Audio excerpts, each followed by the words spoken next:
The state of Maryland is fifth in terms of population density.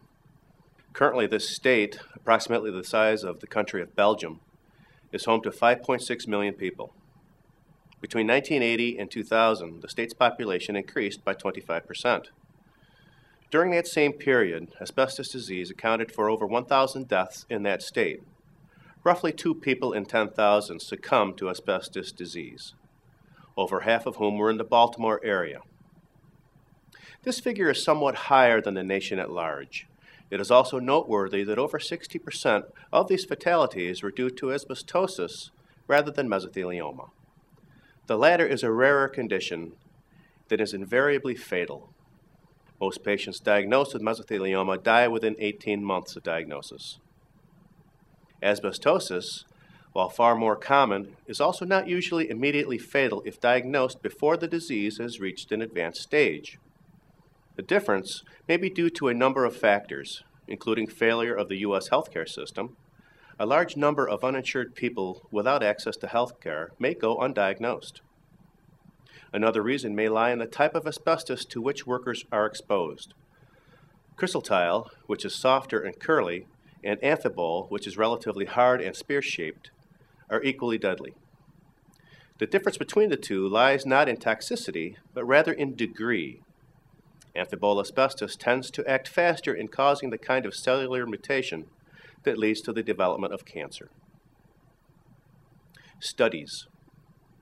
Bethesda is home to the National Cancer Institute. A study by Institute doctors was recently carried out on 4,700 people who had worked at the Curtis Bay Coast Guard shipyard between 1950 and 1963. The results proved what oncologists who see maritime industry employees have long suspected. Shipyard workers run a significantly higher risk of contracting asbestos disease than the population at large. The same risks are faced by those employed at civilian shipyards as well, such as Bethlehem Shipbuilding. The same is true of those who worked at one of Maryland's power generating facilities.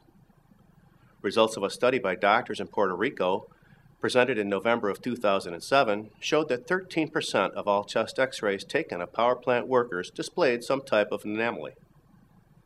Power plants in Maryland that have been identified as having asbestos problems include the Basco Power Electric, the Calvert Cliffs Nuclear Power Plant, and the Glen Burnie Powerhouse. All powerhouses that have made use of asbestos-containing materials, or ACMs, at some point in their history because of its usefulness as an electrical insulator. Conduit lagging, electrical cloth tape, and even components of turbines and generators are all places where asbestos, particularly of the amphibole type, have been used. Buildings.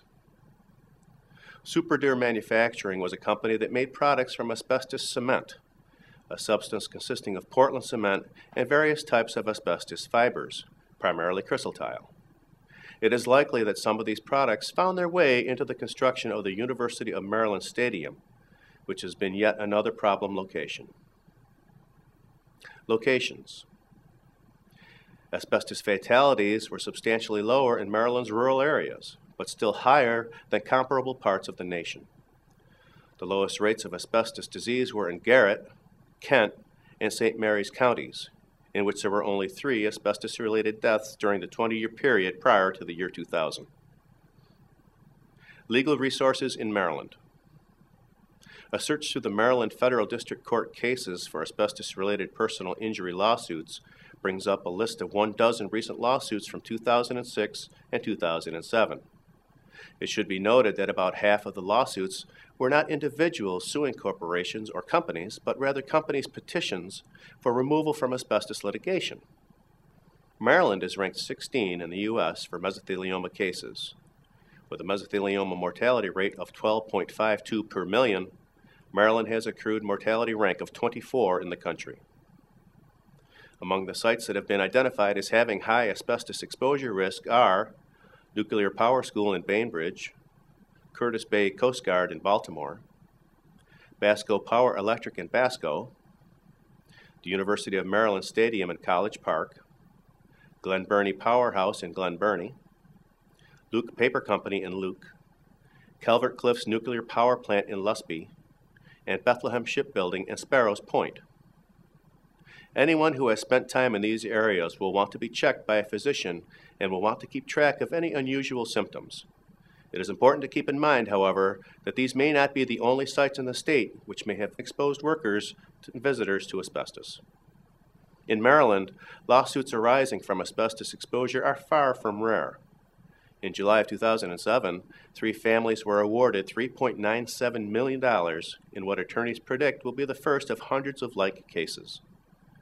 The families of 3 former Bethlehem Steel workers sued General Electric in Baltimore Circuit Court because the mills use asbestos-lined industrial brakes in equipment.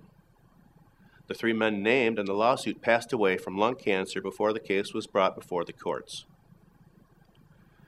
Another key asbestos case in the state occurred in 1999, when the U.S. settled a suit against Maryland's Department of General Services. The lawsuit arose over allegations that the department violated federal asbestos regulations when the Clifton T. Perkins Hospital in Jessup, Maryland, was renovated in 1993. After the decision, the state not only had to pay a penalty, but also had to promise to prevent future asbestos violations in public buildings. The state also agreed to make at least one visual inspection of all asbestos removal projects conducted in public buildings and agreed to conduct background checks on any asbestos contractors hired to work on public buildings. The contractor that the state hired for the 1993 renovation, Manassas-based Absolute Enterprises, was found to have violated a number of regulations concerning the handling of asbestos. As a result of the lawsuit, the state promised to alert the Maryland Department of the Environment of any problems regarding asbestos violations. The state further stated that they would have a trained asbestos program manager oversee compliance at asbestos projects in state buildings. Those interested in filing lawsuits should know that the statute of limitations for personal injury law in Maryland is 3 years with a discovery rule which states that the statute of limitations begins to run when the plaintiff discovers or should have discovered the injury, in this case mesothelioma. The plaintiff must have knowledge, either implied or express, of the injury in order to trigger the running of the statute of limitations. There is no specific statute about asbestos. However, there is a specific ruling related to wrongful death suits. The statute of limitations on all personal injury wrongful death suits is 3 years from the date of death unless caused by occupational disease, in which case the statute of limitations is the shorter of 10 years from death or 3 years from the time the cause of death is discovered. A Maryland appellate court ruled that a widow's wrongful death action was timely if she was unaware that asbestos exposure was the cause of her late husband's mesothelioma. Thank you for watching. This video was produced by Asbestos.Net, a leading resource on all aspects of asbestos and mesothelioma. Our priority is to inform victims about the devastating effects of asbestos exposure, mesothelioma, asbestos cancer, asbestosis, and other asbestos-related diseases, and to advise them with a wealth of information. Individuals whose lives have been touched by mesothelioma have numerous questions and concerns. Their caregivers and family members also need accurate, reliable information. If you or a loved one have been diagnosed with mesothelioma or asbestos cancer and need more information, we invite you to visit and explore the thousands of pages of oncologist-reviewed material on Asbestos.Net, to call our convenient toll-free number shown below and speak with a mesothelioma specialist, or to use the simple contact form found at Asbestos.Net to request a free copy of our informative books, custom inserts, and DVD. Asbestos.Net. Information and help for patients and families.